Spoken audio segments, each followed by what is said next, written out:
दोस्तों, जिस 14 दिन के शांति समझौते की चर्चाएं सारी दुनिया में इस समय चल रही हैं, वो शांति समझौता पटरी से उतरता हुआ हमें साफ साफ नजर आ रहा है। हमने अपने कल किए गए सेशन में चर्चा की ही थी कि इजराइल इस युद्ध विराम में एक स्पॉइलर का काम कर सकता है, मतलब एक खेल बिगाड़ू भूमिका निभा सकता है।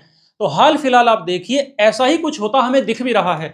घटनाएं कुछ ऐसी हुई हैं कि महज 24 घंटे के भीतर इजरायली एयरफोर्स ने लेबनान पर अब तक के अपने सबसे घातक हमले किए हैं, सबसे जानलेवा हमले किए हैं। और इन हमलों के जवाब में ईरान ने गुस्से में दुनिया की वही जो तेल की नस है, हॉर्मुज का रास्ता, उसको फिर से पूरी तरह बंद कर दिया है। तो साथियों, फिर से युद्ध के मंडराते हुए इन बादलों के बीच में अमेरिकन प्रेसिडेंट जो डोनाल्ड ट्रंप साहब है, इन्होंने दुनिया को बचाने के बजाय अपना ही जो 77 साल पुराना इनका जो गठबंधन है, जिसे नेटो कहते हैं, उस नेटो से फिर लड़ते भिड़ते नजर आ रहे हैं। और ये बोलते हुए दिख रहे हैं कि मुझे ग्रीनलैंड की बर्फ का वो टुकड़ा चाहिए। आप याद कीजिए, ग्रीनलैंड नामक देश जो डेनमार्क के अंडर में है, ग्रीनलैंड का टुकड़ा, उस ग्रीनलैंड को लेकर पिछले साल भी भिड़ रहे थे यूरोप से, डेनमार्क से, और टका सा जवाब इन्हें डेनमार्क की तरफ से मिला भी था। तो साथियों, उस ग्रीनलैंड की धरती के टुकड़े को फिर से मांग रहे हैं अमेरिकन राष्ट्रपति डोनाल्ड ट्रंप साहब। तो दोस्तों, आज के अपने इस विश्लेषण में हम जियोपॉलिटिक्स में चल रहे इस सबसे बड़े ड्रामे को समझेंगे, इस सबसे बड़े धोखे को सिंपली समझेंगे कि आखिर क्यों सीज फायर के सिर्फ 24 घंटे बाद ही इजराइल ने अपनी मिसाइलों से लेबनान को क्यों खून से नहलाया, क्यों खून से लथपथ किया। और ट्रंप ये क्यों कह रहे हैं कि मेरा जो ईरान के साथ ये समझौता हुआ है, जो युद्ध विराम हुआ है, इसमें लेबनान शामिल नहीं है, और इजराइल ने जो यहाँ झड़पें की हैं, खून बहाया है, ये एक अलग मामला है। ट्रंप साहब दुनिया के सबसे बड़े सैन्य गठबंधन नेटो को कागजी शेर क्यों कह रहे हैं कि तुम तो सिर्फ कागजी शेर हो, तुम्हारे अंदर दम नहीं है, तुम्हारे बस का कुछ नहीं है। और क्या फिर इस दरार से जो नेटो और अमेरिका के बीच साथियों में पड़ती हुई दिख रही है, क्या सच में अमेरिका नेटो से बाहर निकलने वाला है?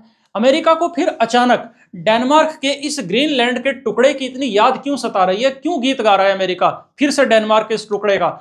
और ईरान ने हॉर्मुज का टोल प्लाजा बंद करके स्पेन और टर्की का जो स्पेन और टर्की जो दोनों देश हैं, इनको वो कौन सा सीक्रेट ऑफर दिया है, जिस सीक्रेट ऑफर से अगर इन दोनों ने एक्सेप्ट कर लिया तो नेटो अंदर से कमजोर होगा, बल्कि ये कहिए कि धीरे धीरे नेटो टूट जाएगा।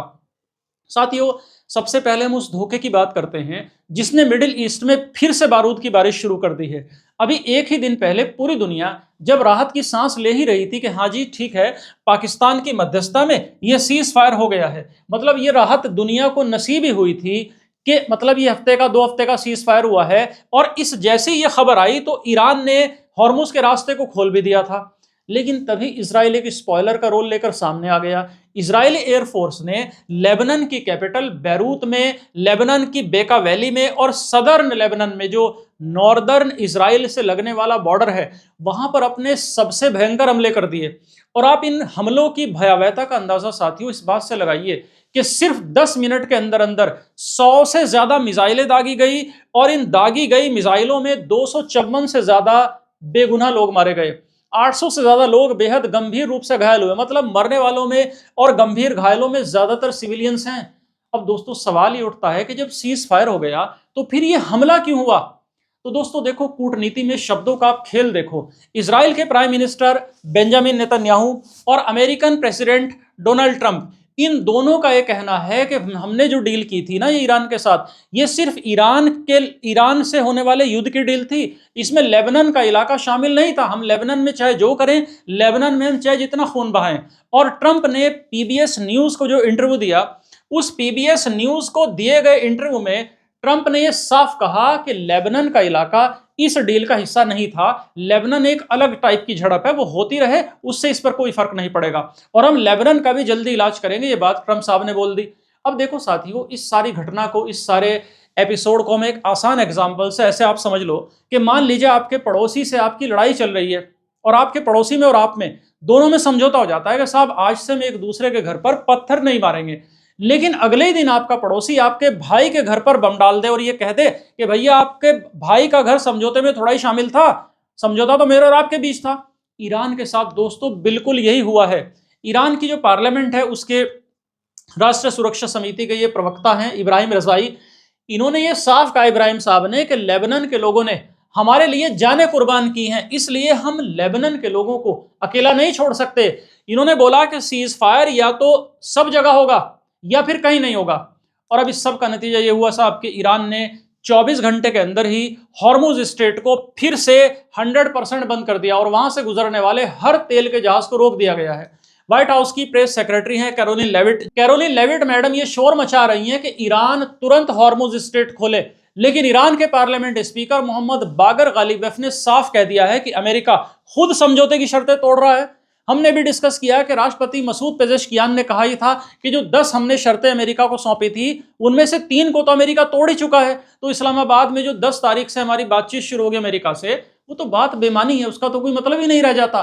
तो इस तरह की बातें हो रही हैं और ये जो पीस प्रोसेस जो अकॉर्ड ये हुआ है, जो सीज फायर हुआ, ये इतना फ्रेजिल, इतना नाजुक इस समय दिख रहा है।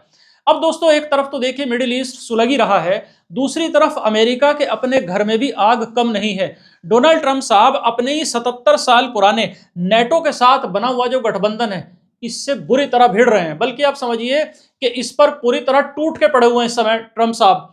बुधवार को वाशिंगटन में नेटो के सेक्रेटरी जनरल है मार्क रूटे साहब, ये ट्रंप से मिलने आए हुए थे। मीटिंग हो गई साहब, मीटिंग के बाद ट्रंप ने अपने ट्रूथ सोशल अकाउंट पर भड़कते हुए लिख दिया। ट्रंप साहब ने लिखा कि नेटो जब मुझे तुम्हारी जरूरत थी तुम तब नहीं आए, और भविष्य में मुझे तुम्हारी जब जरूरत पड़ेगी तो तुम तब भी नहीं आओगे। मतलब इतनी निराशावादी बात इन्होंने नेटो के बारे में कह दी, और इन्होंने नेटो को कागजी शेर तक कह दिया था पिछले हफ्ते, जिसके बारे में हमने अभी डिस्कस किया। मतलब क्या कहा नेटो को कि तुम तो एक पेपर टाइगर हो, तुम्हारे अंदर दम नहीं है, तुम किसी लायक नहीं हो, मतलब नालायक कह दिया इनडायरेक्टली नेटो को। अब ट्रंप इतने गुस्से में क्यों है? तो देखिए दोस्तों, नेटो जो है ना वो 32 देशों का एक ग्रुप है, और नेटो जो है कलेक्टिव सिक्योरिटी का एग्जाम्पल है। नेटो का आर्टिकल नंबर 5 ये कहता है कि एक देश पर हमला अगर हुआ इन 32 में तो वो सब देशों पर हमला माना जाएगा। लेकिन आप याद कीजिए कि जब 28 फरवरी को अमेरिका ने ईरान के खिलाफ ये ऑपरेशन एपिक फ्यूरी शुरू किया और अमेरिकी मिसाइलें वहां दागी गई, तो अमेरिकी मिसाइलों की संख्या कम होने लगी, अमेरिकी विमान क्रैश होने लगे, तो तब अमेरिका ने नेटो देशों से मदद मांगी, कहा कि भाई मेरी मदद के लिए आइए। ट्रंप ने कहा कि जो हॉर्मुज का रास्ता ईरान ने बंद किया हुआ है इससे नुकसान सारी दुनिया को हो रहा है, इसलिए इस हॉर्मुज को खुलवाना सिर्फ अमेरिका का काम नहीं है, यूरोप को भी तो तेल चाहिए, इसलिए यूरोप वालों आप अपनी नौसेना भेजो। लेकिन फ्रांस और स्पेन जैसे नेटो के जो देश हैं दोस्तों, उन्होंने साफ मना कर दिया। फ्रांस और स्पेन ने कहा कि हम ना तो अपनी सेना देंगे, और इवन यहां तक कह दिया दोनों देशों ने कि हम अपना एयर स्पेस भी इस्तेमाल नहीं करने देंगे, और करने नहीं दिया उन्होंने अपना हवाई क्षेत्र इस्तेमाल। बस ट्रंप को यही बात चुभ गई है। ट्रंप खूब भड़के और कह दिया कि यूरोप जो है ना वो तो हमारे अमेरिका के सुरक्षा के भरोसे बैठा है, हमारी मिलिट्री की सुरक्षा के भरोसे है पूरा यूरोप के अंदर कुछ है नहीं अगर हम ना हो। और इन्होंने ये कहा कि जब अमेरिका को लेकिन जरूरत पड़ती है तब यूरोप पीठ दिखाकर भाग जाता है, वैसे हमारे भरोसे बैठा रहता है हमारे बलबूते। तो फिर क्या ट्रंप साहब नेटो से बाहर निकल जाएंगे? तो इस बारे में व्हाइट हाउस कह तो रहा है कि ट्रंप नेटो से बाहर निकलने पर विचार कर रहे हैं, और साथियों अगर ऐसा हुआ ना तो दुनिया का सबसे ताकतवर ब्लॉक कांच के शीशे के टुकड़ों की तरह बिखरता नजर आएगा। तो दरारें तो पड़ी रही हैं, और ये बिखर भी जाए तो कोई ताज्जुब की बात नहीं होगी।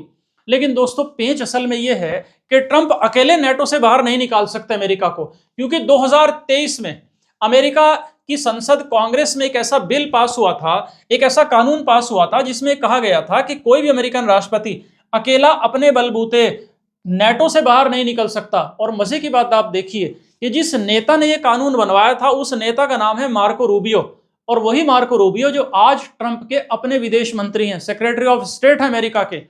अब आ जाइए इस पूरी कहानी के सबसे अजीब मोड़ पर और सबसे दिलचस्प मोड़ पर। आप देखिए कि ईरान से अभी बात पूरी तरह से बनी नहीं है, भाई युद्ध के बादल अभी मंडरा ही रहे हैं, लेकिन इस सब के बीच ट्रंप की जुबान पर एक नाम आ रहा है ग्रीनलैंड का। और ग्रीनलैंड के बारे में ट्रंप क्या कहते हैं अपनी पोस्ट में? ये कहते हैं कि ग्रीनलैंड जो है वही बर्फ का टुकड़ा है जो पुअरली रन है, और पीस ऑफ आइस मतलब बर्फ का टुकड़ा है जिसे बहुत ही खराब तरीके से चलाया जा रहा है, जिसे संभाला नहीं जा रहा है डेनमार्क से, यूरोप वालों से। अब ये ग्रीनलैंड देखो दोस्तों, दुनिया का सबसे बड़ा आइलैंड है, सबसे बड़ा द्वीप है जो बर्फ से ढका है, भाई बर्फ के अलावा यहां कुछ है ही नहीं।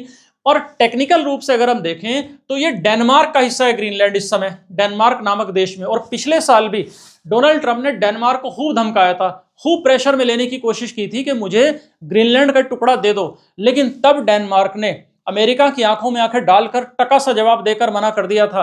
लेकिन अब दोस्तों अमेरिका इस ग्रीनलैंड के लिए आखिर दीवाना क्यों हुआ पड़ा है? तो इस दीवानगी की देखो साथियों कई वजह है और साफ सुथरी वजह है। आप देखो ग्रीनलैंड जो है वो आर्कटिक महासागर के पास है। और जैसे जैसे ग्लोबल वार्मिंग से बर्फ पिघल रही है, तो यहां नए समुद्री रास्ते खुल रहे हैं इस सारे इलाके में, नए नए ओशनिक रूट्स खुल रहे हैं, और रशिया और चाइना इस आर्कटिक के इलाके में, आर्कटिक महासागर के इलाके में अपना दबदबा बढ़ाते जा रहे हैं। अमेरिका को ग्रीनलैंड चाहिए ताकि वो रशिया को, चाइना को टक्कर दे सके। और फिर ग्रीनलैंड की जो बर्फ है, इसके नीचे यूरेनियम का खजाना है, इसके नीचे रेयर अर्थ का बेशकीमती खजाना है, धातुओं का बेशकीमती खजाना छिपा है। और ये सारे खजाने आजकल के स्मार्टफोन्स में इस्तेमाल होते हैं, मिसाइलों में इस्तेमाल होते हैं, इलेक्ट्रिक गाड़ियां बनती हैं इन सबसे। और हाल फिलहाल अगर हम इन कीमती धातुओं, रेयर अर्थ की बात करें, तो इनके बाजार पर साथियों चाइना का कब्जा है। बस यही वो लालच है जो ट्रंप को ग्रीनलैंड कब्जाने के लिए प्रेरित कर रहा है, खींच रहा है। इसके अलावा मीडिया रिपोर्ट्स ये बता रही हैं कि पेंटागन, मतलब अमेरिकी रक्षा मंत्रालय, ग्रीनलैंड में 3 नए मिलिट्री बेस बनाने की तैयारी कर रहा है। साथियों, संभावनाएं ऐसी बनती दिख रही हैं कि ट्रंप शायद डेनमार्क पर तो हमला नहीं करेंगे, बल्कि वो नेटो को डराकर, धमकाकर, दबाव में लेकर ग्रीनलैंड को हथियाना चाह रहे हैं, या फिर ग्रीनलैंड में अपनी मिलिट्री ताकत बढ़ाना चाह रहे हैं। आप याद कीजिए पिछले साल का घटनाक्रम, जब ट्रंप ने डेनमार्क से ग्रीनलैंड मांग लिया था, और डेनमार्क ने तब बिल्कुल साफ सुथरा मना कर दिया था। और तब से, जब से मना किया, तब से ट्रंप साहब अपना ईगो हर्ट किए बैठे हैं। अब नेटो को धमकाते फिर रहे हैं कि या तो मेरी बात मान लो, वरना तुम अपना बचाव खुद करो, तुम भाड़ में जाओ, तुम्हारे ऊपर कोई मुसीबत आएगी, अमेरिका तुम्हें बचाने नहीं आएगा। दोस्तों, एक पुरानी कहावत है कि जब दुश्मन के घर में लड़ाई हो रही हो ना, तो समझदार आदमी उस लड़ाई में घी डाल देता है अपनी दुश्मनी को सीधा करने के लिए। अब ईरान बिल्कुल ऐसा ही करता हुआ दिख रहा है। भाई, ईरान बहुत अच्छे से समझ गया है कि ट्रंप साहब के बीच और इन यूरोपियन देशों के बीच में दरार आ चुकी है नेटो को लेकर। इसलिए ईरान ने दुनिया का सबसे बड़ा डिवाइड एंड रूल गेम खेला है, बांटो और राज करो। जहां एक तरफ आप देखो कि ईरान ने हॉर्मुज के रास्ते को अमेरिका के लिए और इजराइल के लिए पूरी तरह बंद किया हुआ है, वहीं ईरान चुपके से नेटो के 2 अहम देशों, स्पेन को और जो टर्की है, टर्की के प्रेसिडेंट हैं एर्डोआन साहब, इन दोनों से कह दिया ईरान ने कि अगर स्पेन और टर्की, आप दोनों अमेरिका का साथ छोड़ दो और इस लड़ाई से दूर हो जाओ, तो ईरान तुम्हें हॉर्मुज से अपना तेल निकालने के लिए, गैस निकालने के लिए खास किस्म की छूट देगा, स्पेशल वेवर्स देगा। अब दोस्तों, आप सोचो कि ये कितना बड़ा कूटनीतिक वार है। भाई, यूरोप के देशों में महंगाई बढ़ी रही है, तेल की भी कमी चल रही है, तो ऐसे में अगर ईरान उन्हें सस्ता तेल और सुरक्षित रास्ते का ऑफर दे रहा है, तो वो अमेरिका के साथ मिलकर ईरान पर हमला क्यों करेंगे? और यही वजह है कि मार्क रूटे, जो नेटो के चीफ हैं, मार्क रूटे साहब अमेरिका दौड़कर आए, और ब्रिटेन के प्रधानमंत्री कीर स्टॉर्मर भी खाड़ी देशों की तरफ भाग रहे हैं। अब ये तो अमेरिका गए और ये खाड़ी देशों की तरफ जा रहे हैं। अब क्यों जा रहे हैं साहब? ताकि हॉर्मुज का जो रास्ता है उसके लिए कोई नया सिक्योरिटी प्लान बनाएं, इसलिए भाग रहे हैं, इसलिए बातचीत ये गर्मा गर्मी चल रही है सारे दुनिया की डिप्लोमेसी में। तो दोस्तों, इन सब हालात में ईरान दुनिया को दिखा रहा है कि अमेरिका सुपर पावर नहीं है। ये तो कहीं ना कहीं ईरान ने झलकाया ही है, हालांकि ईरान को बहुत बड़ा नुकसान उठाना पड़ा इसके लिए, लेकिन ईरान ने अमेरिका का कहीं ना कहीं वो घमंड, वो ईगो चकनाचूर किया ही है कि आप सुपर पावर अब नहीं हो। और ये मैसेज भी दुनिया को ईरान कन्वे करने में सफल रहा है कि खुद नेटो के देश अमेरिका की बात सुनने को तैयार नहीं है। भाई, नेटो के देश ही कहां अमेरिका की सुन रहे हैं। अब इस पूरे ड्रामे का भारत पर क्या असर पड़ेगा, तो देखिए, आरबीआई के गवर्नर हैं संजय मल्होत्रा साहब। आरबीआई ने भारत की इकोनॉमी पर मंडराते हुए 5 बड़े खतरों की चेतावनी ऑलरेडी दे ही रखी है। साहब, आरबीआई ने कह रखा है कि देश में फर्टिलाइजर की किल्लत होने जा रही है, महंगाई की भी आग भड़कने वाली है। लेकिन कल जब ट्रंप ने 14 दिन के सीज फायर का ऐलान किया था, तब दुनिया भर के बाजारों में राहत की सांस आई थी, थोड़ा सा दम आया था। कच्चे तेल के रेट भी काफी डाउन हुए थे। लेकिन इजराइल की 100 मिसाइलों और ईरान के हॉर्मुज को रास्ते को दोबारा से बंद करने के बाद ट्रंप का यह बयान कि अमेरिकी सेना ईरान के आसपास ही मौजूद रहेगी जब तक ईरान हमारी असली शर्तें नहीं मान लेता, और मसूद पेजेश्कियान का यह बयान कि हमारी उंगलियां अभी बंदूक के ट्रिगर पर ही हैं, तो ये सारे बयान इस खतरनाक अस्तर को बताते हैं कि अभी युद्ध के बादल पूरी तरह टले नहीं हैं। अगर हॉर्मुज स्ट्रेट साथियों, वही हॉर्मुज स्ट्रेट जहां से ग्लोबल तेल की 20% सप्लाई गुजरती है, अगर ये फिर से बंद रहता है, तो भारत में $100 से $120 अगर तेल चला जाए कच्चा, तो कोई ताज्जुब नहीं होगा। यानी 180-90 रुपये लीटर, 200 रुपये लीटर तेल मिलने लगे पेट्रोल पंप्स पर, कोई आश्चर्य नहीं होगा। भारत बाहर से अपना 80% तेल मंगाता ही है, भारत के अंदर इतनी पैदावार होती नहीं, तो तेल महंगा पड़ेगा, तो सारी माल ढुलाई, लॉजिस्टिक्स महंगी पड़ेगी, फर्टिलाइजर महंगे पड़ेंगे, और महंगाई की एक भीषण आग लगना कन्फर्म हो जाएगा। और सबसे बड़ी चिंता की बात देखिए यह है कि दुनिया को इस संकट से निकालने वाला अमेरिका खुद बटा हुआ है। वो लेबनान में इजराइल को रोक नहीं पा रहा, नेटो देशों से लड़ाई करता फिर रहा है और ग्रीनलैंड के बर्फ के टुकड़े के पीछे भागता हुआ दिख रहा है। आज दुनिया, इसमें कोई शक नहीं है, ऐसे मोड़ पर खड़ी है जहां पुराना वर्ल्ड ऑर्डर हमें टूटता बिखरता हुआ साफ साफ दिख रहा है। वो नेटो जो कभी अजेय माना जाता था, इनविंसिबल माना जाता था, आज उस नेटो को कागजी शेर कहा जा रहा है, बिना किसी दम का कहा जा रहा है, बिल्कुल मरियल कमजोर कहा जा रहा है उस नेटो को। और अमेरिका और इजराइल दोनों सीज फायर के नाम पर धोखा देने की जो नीति अपना रहे हैं, उसने कूटनीति के भरोसे को कहीं ना कहीं खत्म किया है। अब देखना यह होगा कि क्या अमेरिका इस युद्ध को जीतने के लिए अपनी पूरी ताकत झोंक देगा, या फिर जो घरेलू राजनीति और जो मिड टर्म इलेक्शन अमेरिका में, उसके डर से अमेरिका ईरान की शर्तों, यानी हॉर्मुज पर कंट्रोल वाला जो ईरान की शर्त है, क्या अमेरिका उसके सामने घुटने टेक देगा। इस पूरी चर्चा के अंत में और इस पूरी चर्चा के बेस पर साथियों आपके लिए चंद सवाल।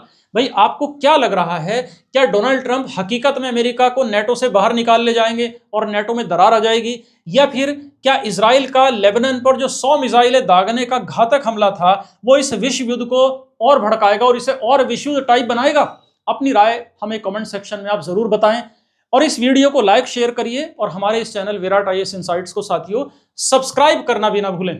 मिलते हैं अगले एक और वीडियो में एक और शानदार एनालिसिस के साथ। तब तक के लिए सुरक्षित रहिए, स्टडी करते रहिए और जागरूक भी रहिए। जय हिंद साथियों।